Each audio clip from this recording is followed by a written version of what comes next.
దేవుని నామమునకు మహిమ కలుగును గాక. ప్రభునందు అందరికీ యేసుక్రీస్తు ఉన్నత శుభనామమున శుభవందనములు తెలియజేస్తూ ఉంటున్నాం. ఈ మొదటి భాగంలో మనం ప్రార్థన పాటల ద్వారా ముందుకు వచ్చాం. చదువుకున్న భాగము మీకా గ్రంథం 6వ అధ్యాయము 6వ వచనం నుండి 8 వచనాలు చదువుకుంటూ వచ్చాం. గత కాలంలో కూడా అనేక పర్యాయంలో అనేక సమయాల్లో మీరు విని ఉంటారు, ఎంతోమంది సేవకులు ప్రకటించుంటారు. అయినా దేవుడు ఈ దినాన మనకు తెలియపరచబడుతున్న ఈ మాటల ద్వారా మన జీవితాలను మనం ఎలా కట్టుకోవాలనో, మనం ఎలా జీవితాన్ని ముందుకు నడిపించుకోవాలనో కొన్ని విషయాలు ఇక్కడ మనకు దేవుడు అర్థపరుస్తాడు. మనం ఏం చేయాలా, ఎలా చేయాలా, ఎలా చేస్తే దేవునికి మహిమ వస్తుంది, మనకు మేలుందో అన్న విషయాన్ని ఇక్కడ మనం కొన్ని విషయాలు చూస్తాం. రాయబడింది, భక్తుడు అంటున్నాడు, రాశాడు ఈ యొక్క భాగాన్ని, ఏమి తీసుకొని వచ్చి నేను యెహోవాను దర్శించును. ఈ దినాల్లో ఇది అందరికీ తెలిసిన విషయమే. దేవుని సన్నిధికి ఎవరైనా వెళ్ళాలని, దేవుని దర్శించాలని, దేవుని దర్శించుకొని తిరిగి రావాలని చాలామంది ఆలోచన కలిగి ఉంటారు. అయితే దేవుని సన్నిధికి వెళ్ళేవారు ఎవరైనా సరే ఖాళీ హస్తాలతో వెళ్ళరు. వారి వారి ఆలోచనల ప్రకారం ఏదో ఒకటి వారికి కలిగింది దేవుని సన్నిధికి తీసుకొని వెళ్ళి అక్కడ సమర్పించి ఆ తర్వాత దేవుని దర్శించి ఇంటికి వస్తారు. ఇది ఎవరి విశ్వాసంలో ఉన్న పరిమాణం, అంటే వారి వారి విశ్వాసాలను బట్టి వారు చేసే పని. ఇది ఏదో ఒకటి అర్పిస్తారు దేవుని సన్నిధిలో. అయితే ఇక్కడ భక్తుడు అంటున్నాడు, ఏమి తీసుకొని వచ్చి యెహోవాను దర్శించును, ఏమి తీసుకొని వచ్చి మహోన్నతమైన దేవుని సన్నిధిని నమస్కారం చేతును, దహన బలులను ఏడాది తోడలను అర్పించి దర్శించునా. ఏమంటున్నాడు? దహన బలులను వేడాది తోడలను అర్పించి దర్శించునా. ఎందుకంటే పాత నిబంధన కాలంలో నిజమే దేవుని సన్నిధికి వెళ్ళాలి అంటే ఒక ప్రత్యేక నిర్ణయం ఉండేది. ఎప్పుడెప్పుడు వెళ్తూ ఉంటారు అంటే, ఎవరైనా ఏదైనా ఒక తప్పిదం చేసినప్పుడు వారు వెంటనే ఏదో ఒకటి వారు చేయగలిగినటువంటి ఒక బలులు తీసుకెళ్ళి వారు బలిపీఠం దగ్గర దేవుని ఒక ప్రత్యేక స్థలంలో యాజకుడు ఉంటాడు. ఆ యాజకుని చేతికి అది ఇస్తే దాన్ని కోసి రక్తం సిందించి కొంత వారి మీద కొంత బలిపీఠం మీద చల్లి వారికి పరిహారం చేస్తూ వచ్చేటువంటి కాలం అది. ఏది? పాత నిబంధన కాలం. ఇంకో మాట చెప్పాలంటే పరిశుద్ధుడైన పౌలు అంటాడు అపోస్తలుల కార్యాలు 17లో, అది అజ్ఞాన కాలము అని. గమనించండి ప్రభునందు ప్రేమ వాళ్ళరా, ఇక్కడ ఈయన ఎందుకు ఈ మాట మాట్లాడుతున్నాడు? దేవుని సన్నిధికి వెళ్ళాలంటే ఏదో ఒకటి ఖచ్చితంగా చేయాల్సిందే. అయితే ఇక్కడ దేవుని సన్నిధి ఈనాడు కొత్త నిబంధనలో ఈ విధమైన బలుల చేత కాదు అనే సంగతి చాలా మందికి తెలియదు. ఎందుకంటే ఒక మాట మనం గమనిస్తాం, ఎందుకంటే పాత నిబంధనలో బలుల ఆచారం ఉన్నది, కొత్త నిబంధనలో బలుల యొక్క ఏర్పాటు లేదు. ఎందుకు లేదు అంటే చూడండి, ఒక మాట మనం ఎఫెసీ 5:2 చూస్తాం. ఎఫెసీయులకు రాసిన పత్రిక 5వ అధ్యాయం 2వ వచనంలో మనం చూస్తాం. ఈ రోజు మనం ఎందుకు ఆ బలులు అర్పించడానికి అవసరం లేకపోయింది? క్రీస్తు నన్ను ప్రేమించి పరిమళ వాసనగా ఉండుటకు, నేను పరిమళ వాసనగా ఉండునట్లు నా కొరకు తన్ను తాను దేవునికి అర్పణముగాను బలిగాను అప్పగించుకొనెను. ఆ దినము నుండి ఇక మానవుడు దేవునికి ఏ బలి అర్పించాల్సిన అవసరం లేదు. ఎందుకంటే ముందు కాలంలో అర్పిస్తున్న బలులు ఒక పాపం చేశారు, ఒక బలి అర్పించారు, మళ్ళా పాపం చేశారు, బలి అర్పించారు. క్రొత్త నిబంధనలో అలా కాదు, ఆ విధంగా కాదు. అన్ని బలుల కంటే, తాత్కాలికమైన బలుల కంటే, నామకార్థమైన బలుల కంటే బలి, నిరంతరం కొరకైన బలి, జీవితకాలం కొరకైన బలి ప్రభు యేసుక్రీస్తు వారు బలి తను తానే బలిగాను అర్పణముగాను అర్పించుకున్నాడని పరిశుద్ధుడైన పౌలు ఎఫెసీ 5:2 మనకు చెప్తూ ఉన్నాడు. అర్థమైందా? అందుకని ఆ బలిని బట్టి కీర్తనకారుడు ఏమన్నాడో తెలిసిన 49:9 49వ కీర్తన 9వ వారి ప్రాణ విమోచన, నా ప్రాణ విమోచన ధనము బహు గొప్పది, ధనము బహు గొప్పది, అది ఎన్నటికి తీరక అట్లుండవలసినది. నా ప్రాణ విమోచన కొరకై బలి అయినా కదా. దేవాది దేవుని యొక్క ఏర్పాటు ఎంతదో మనం ఇక్కడ అర్థం చేసుకుంటున్నాం. చూసారా? ఒకవేళ బలి అర్పించినా నా ప్రాణ విమోచన కొరకై అర్పించిన బలి చాలా గొప్పది. ఇంకా బలి ఎదుట ఏ బలి చలదు, సరిపోదు. అర్థమైందా? అందుకని రాస్తాడు, ఆ రుణము తీరదు, అది అట్లా ఉండాల్సిందే. నువ్వు ఎన్ని బలు అర్పించినా ఆయన అర్పించిన బలి ఎదుట, తను తాను అప్పగించుకున్నటువంటి ఆయన ఎదుట ఏది సరిపోదు అని ఎవరు తెలిసిన ఈ రాసిన కీర్తన రాసిన బాగా గొప్ప ధనవంతుడు. ఎవరైనా? దావీదు మహారాజు. అర్థమైందా? యుద్ధవీరుడు, రాజు. ఆయన అర్పించాలంటే ఎంతైనా అర్పించగలడండి, రాశాడు అన్నమాట. అందుకే మనం 51లో నీవు బలిని కోరువాడవు కావు, కోరిన నేను అర్పిస్తాను. ఎన్ని అర్పించినా రుణమే, ఎన్ని అర్పించినా ఇంకా మనం కొరతే, ఎన్ని అర్పించినా మనం సరిపోము. ఏకైక బలి, ప్రధాన బలి కదా, శ్రేష్టమైన బలి ప్రభు యేసుక్రీస్తు వారు నీ కొరకు నా కొరకు ఆ శిలువలో బలి అయ్యాడు, అప్పగించుకున్నాడు. కనుక ఈరోజు మనము బలు అర్పించాల్సినటువంటి అవసరం లేదు. అయితే ఈరోజు మనం ఏ బలి దేవుడికి ఇష్టమైన బలి, ఏ బలి ద్వారా దేవుడు ఇష్టపడతాడంటే ఆ కీర్తనలు మనం చూస్తాం కదా, విరిగి నలిగిన హృదయము దేవునికి ఇష్టమైన. అర్థమవుతుందా? ఏ విధంగా? విరిగి నలిగిన మన మనస్సు, విరిగి నలిగిన మనస్సు దేవునికి ఇష్టమైన బలి. అయితే ఇక్కడ భక్తుడు ఒక మాట అన్నాడు, చూడండి. ఏమన్నాడంటే 7వ వచనంలో, వేల కొలది పొట్టేళ్ళు, వేలాది నదులంత విస్తారమైన తైలము ఆయన సంతోషం కలుగజేయునా. ఎందుకు తెలిసిన? ఎవరైనా ఒకరు సంతోషించాలంటే వారు ఎరగనిది, వారికి తెలియనిది, వారు ఏనాడు చూడనిదిగా నువ్వు తీసుకొచ్చి ఇస్తే వాళ్ళు సంతోషపడతారు. అర్థమైందా? ఈ వేల కొలది విస్తారమైన, వేలాది నదులంత విస్తార తైలమైన, వేల కొలది పొట్టేళ్ళైనా, కీర్తన 50 చెబుతాడు, అవన్నీ నావే కదా. ఏమంటారు? అవన్నీ నావే కదా. వేల కొలది విస్తారమైన తైలము, వేల కొలది పొట్టేళ్ళు, అడవి జీవులన్నీ నావే కదా అంటాడు. మరి మనుషుడు అర్పించేటువంటి అర్పణ ద్వారా ఆయనకి ఎలా సంతోషం కలుగుతుంది? సంతోషం కలగదు. నేను ముందు చెప్పాను కదా, ఆయన ఎన్నడూ ఎరగంది, ఆయనకు తెలియంది, ఆయన ఏనాడు చూడండి కదా నువ్వు దేశం పోయిస్తే సంతోషపడతాడు. మనకు యోహాను ద్వారా ఒక మాట తెలియపరచబడింది, ఆయన లేకుండా ఏమీ, ఆయన ద్వారా అన్ని కలిగాను. కాబట్టి ఆయనకు నువ్వేమి సంతోషపరిచే విధంగా ఏమి సంతోషపరుస్తావు ఆయన అంటే, విరిగి నలిగిన మనసుతో నువ్వు నీ జీవితానికి చక్కగా ముందుకు నడిపించుకుంటే, విరిగి నలిగిన మనసుతో దేవుని చూస్తూ ఉంటే, విరిగి నలిగిన మనసుతో దేవుని నువ్వు జీవిస్తూ ఉంటే ఆయన సంతోషపడతాడని. పోతే యోహాను పత్రికలు అంటాడు, నా పిల్లలు సత్యమును అనుసరించి నడుచుట కంటే ఇక నేనే విషయంలో సంతోషపడతానంటాడు. కాబట్టి ప్రభుత్వ ప్రియమైన వాళ్ళారా, ఇక్కడ మనం చూస్తున్నాం కదా, ఏమేంటంట, వేల కొలది పొట్టేలు సరిపోవు, వేలాది నదులంత విస్తారం కూడా ఆయనకు సంతోషం కలుగదు. అయితే ఇంకో మాట అంటాడు, నా అతిక్రమములకై నా జ్యేష్ఠ పుత్రుని నేనిస్తున్నా.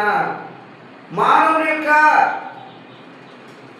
అతిక్రమముకై, మానవుని యొక్క తిరుగుబాటు కొరకై కుమారునిచ్చినా కూడా అర్థమవుతుందా?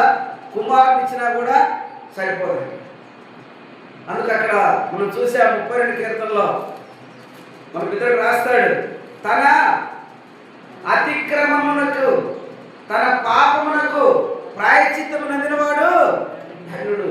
దేని ద్వారా? నువ్వు అర్పించే అర్పణ ద్వారా నీకు ప్రాయశ్చిత్తం లేదు, నువ్వు అర్పించే బలి ద్వారా నీకు పాప క్షమాపణ లేదు. నీ కొరకు నా కొరకు కలువరిలో సర్వాధికారి అయిన ప్రభు మానవుడిగా భూమికి వచ్చి లేఖనాలు నెరవేరు ప్రకారం ఆయన శిలువలో బలి కదా. నీకు నాకు ఎంతవరకు పవిత్రత, ఎంత పరిశుద్ధత, ఎంత పవిత్రత, ఎంత పరిశుద్ధత, ఎంత నిర్దోషంగా మరి జీవం చేయాలో ఆయన కార్యాన్ని జరిగించాడని ఈ భాగం ప్రకారం మనం చూస్తున్నాం. గమనిస్తున్నారా? మానవుని యొక్క అతిక్రమం కొరకై జ్యేష్ఠ కుమారుని ఇచ్చినా కూడా సరిపోదు అని బైబిల్ చెప్తుంది. అర్థమైందా? నా జ్యేష్ఠ పుత్రుని నేను ఇస్తున్నా.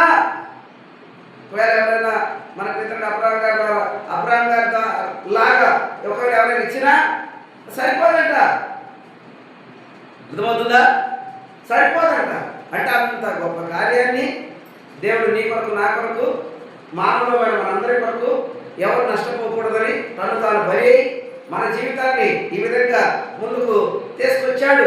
మరి ఎరిగామా? ఇప్పటికైనా ఎరిగితే మంచిది, లేకపోతే ఎరిగి ఆ ప్రకారం జీవిస్తే నీ జీవితాన్ని కట్టుకుంటూ ముందుకు పోతే మంచిదని ప్రభువుగా మనం చేస్తున్నాం. తర్వాత మాట్లాడుతున్నాడు చూసినారా? నా పాప పరిహారములకై నా గర్భఫలము నేను ఇస్తున్నా. ఏమి సరిపోవు కానీ ఎలా జీవించాలో దేవుడు చేసిన కార్యానికి, దేవుడు చేసిన మేలుకు, దేవుడు నీ కొరకు నా కొరకు ఇచ్చిన విడుదల, విమోచన, నిత్య జీవం కొరకు, రక్షణ కొరకై ఏమి చేయాలో ఇక్కడ రాశాడు. అర్థమవుతుందా? ఏమి చేయాలన్నది ఇక్కడ స్పష్టంగా రాసి పెట్టాడు. ఏం చెప్పాడు? మనుషుడా, ఏది ఉత్తమమో అది నీకు తెలియజేయబడి ఉన్నది.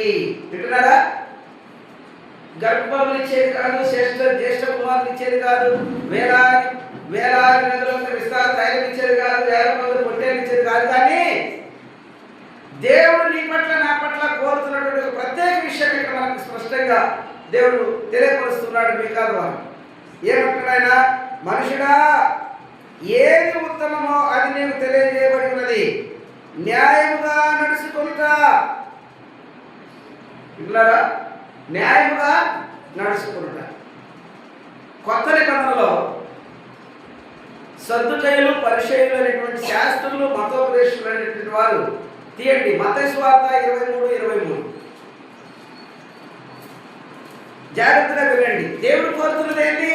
మనుషుడు చేస్తున్నది ఏంటి? ఇక్కడ అర్థమైంది మనకు. అయ్యో వేషధారులైన శాస్త్రులారా, అయ్యో వేషధారులైన శాస్త్రులారా, పరిసయ్యులారా, మీరు పుదీనాలోను సోపులోను జీలకర్రలోను 10వ వంతు చెల్లించి ధర్మశాస్త్రంలో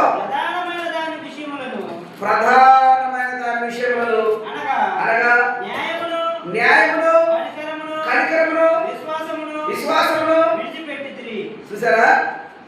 అర్థమైంది మాటలు? ఏమేమి ఇస్తున్నారంట? వాళ్ళు సమస్తం, వాళ్ళు కలిగిన సమస్తంలో 10వ భాగము ఇస్తున్నారు. సమస్తంలో 10వ భాగం ఇస్తున్నారు. 10వ భాగాన్ని పరలోక రాజ్యంలో అవకాశం లేదు. నీకు దేవుడు చేసిన దానికి మేలుని బట్టి ఒక ఆజ్ఞ అంతే. నువ్వు 10వ భాగం ఇచ్చిన పరలోకం పోతామనుకుంటావేమో.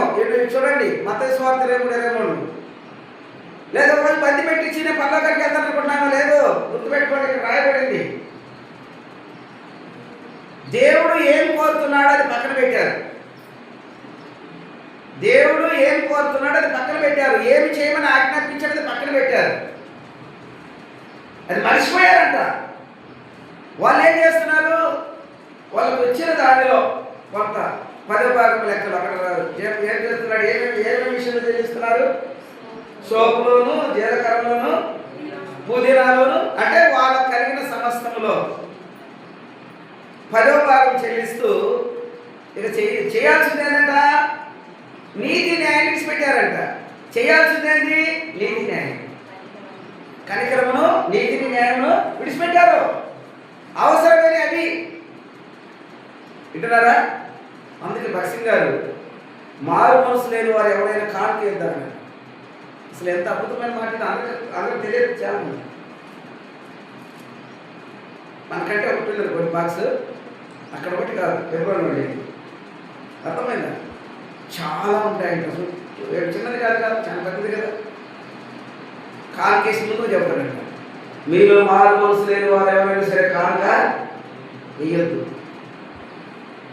ఇక్కడుంటది మారు మనసు లేని వారు అంటే దాని అర్థమైంది. ఇప్పుడు మనం మత్తయి వార్త 23 ఏం చదువుకున్నాం?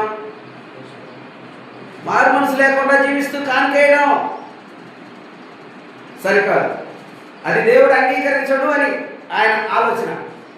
దేవుడు అంగీకరించని దాన్ని నువ్వు చేయడం ఎందుకు? దేవుడికి ఇష్టం లేని దాన్ని నువ్వు చేయడం ఎందుకు? దేవుడికి ఇష్టమైంది మనకు ఇక్కడ అర్థమవుతుంది. కనికరములు, న్యాయములు, విశ్వాసములు కలిగి ఉండాలి. అవి లేవు. అలాంటప్పుడు నువ్వు 10వ భాగం నువ్వు ఇస్తే సరిపోదు. ఆ 10వ భాగాల మీద చాలామంది మతోన్మాదులు భయంకరంగా ఏదేదో అనుకుంటూ వారి మధ్య దేవునికి ఇష్టం కాదు నువ్వు చేయొద్దు. అందుకే రాశాడు ఇక్కడ, మనుషుడా ఉత్తమమైనది ఏందో ఈరోజు నీకు తెలియజేయపరచబడుతుంది. ఏంటంట? న్యాయముగా నడుచుకునుట. ఎందుకు తెలిసిన? ఆయన న్యాయపడి 101 కీర్తన అంటాడు, నువ్వు న్యాయం ఆలకించేవాడు. కొన్నిసార్లు కొంతమంది ఓదాల్లో వీళ్ళిద్దరు ప్రార్థన చేస్తారు, 2 గ్రూపులలో ప్రార్థన చేస్తారు. ఏ గ్రూప్ ప్రార్థన దేవుడు వింటాడు? ఏదైతే న్యాయమో అదే. అన్యాయపరమైనటువంటి ప్రార్థన లేకపోతే మొరలు లేదా విజ్ఞాపనలు ఆయన విండవు. పాపుల మనది అసలే వింటాడు. అర్థమైందా? పాపులమైన మనల్ని ప్రేమించాడు, మనలున్న పాపాన్ని ఆయన ద్వేషించాడు. ఈరోజు జనాలు ఏం చేస్తున్నారు?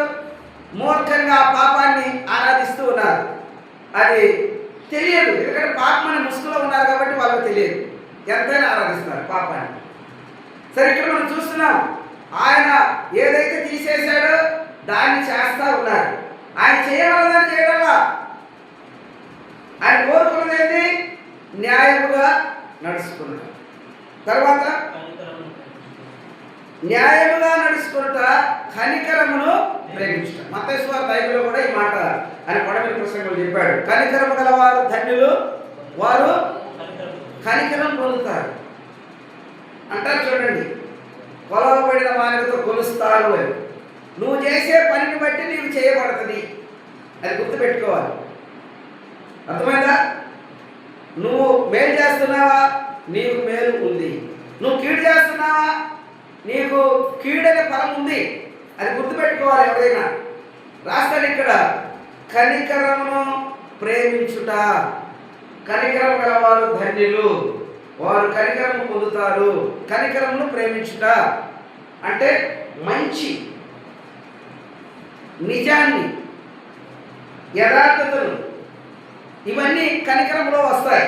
యథార్థత కానీ, నిజం కానీ, మంచి కానీ, నిజమైన ప్రేమ కానీ, మంచి మనసు కానీ, ఇవన్నీ అందులోనే వస్తాయి.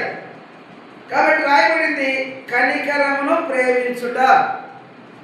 తర్వాత దీన మనస్సు కలిగి నీ దేవుడైన యెహోవా ఎదుట ప్రవర్తించుటయే.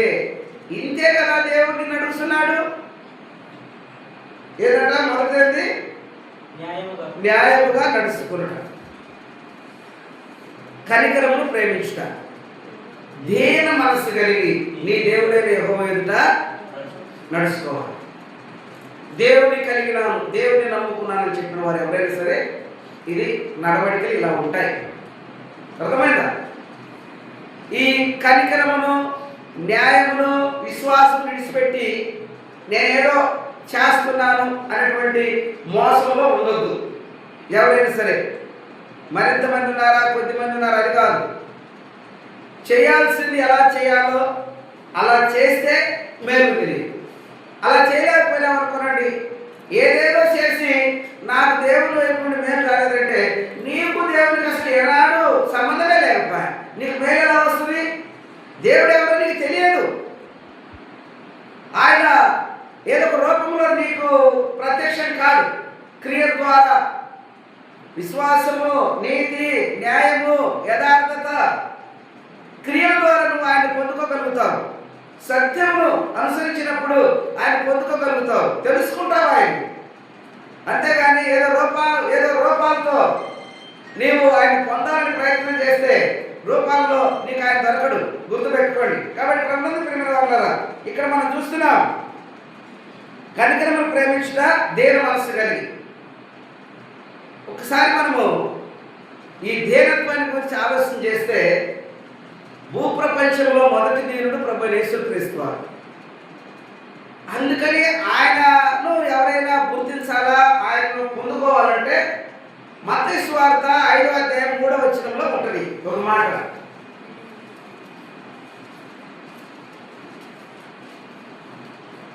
ఆత్మ విషయమై దీనులైన వారు ధన్యులు. ఎవరు? ఆత్మ అంటే దేవుడు. నువ్వేదో ఫోటోల ప్రకారం చూసుకుంటారనుకుంటున్నావు. ఫోటోలో దొరకండి యేసు ప్రభువు. ఆత్మ అంటే దేవుడు. ఎవరైతే నీవు ఆయన పొందుకోని ఆలోచన కలిగి ఉంటే, ఇక్కడ మనం చూస్తున్నాం దేవుని విషయమై, ఆత్మ విషయమై దీనులు. ఎవరు కాగలరు దీనులు? ఆ దీనులకు ఒక ప్రత్యేకత ఉంది. 37:11 కీర్తన తీయండి.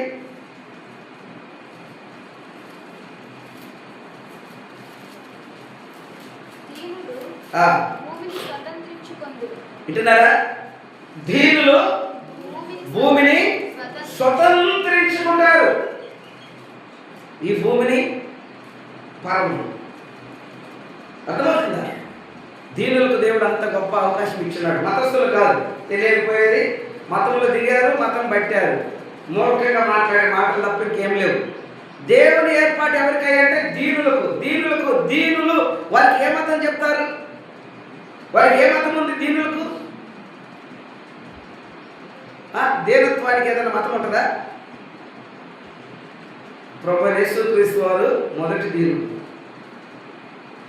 ఆయన దీనుడు కనుక నిన్ను నన్ను అక్కడ చూశాం కదా, ఎఫెసీ 5:2లో నీవు నేను మనందరం కూడా పరిమళ వాసనగా ఒక మంచి వారిగా ఉండజేయడానికి ఆయన దీనుడు కనుకనే ఈ లోకానికి వచ్చి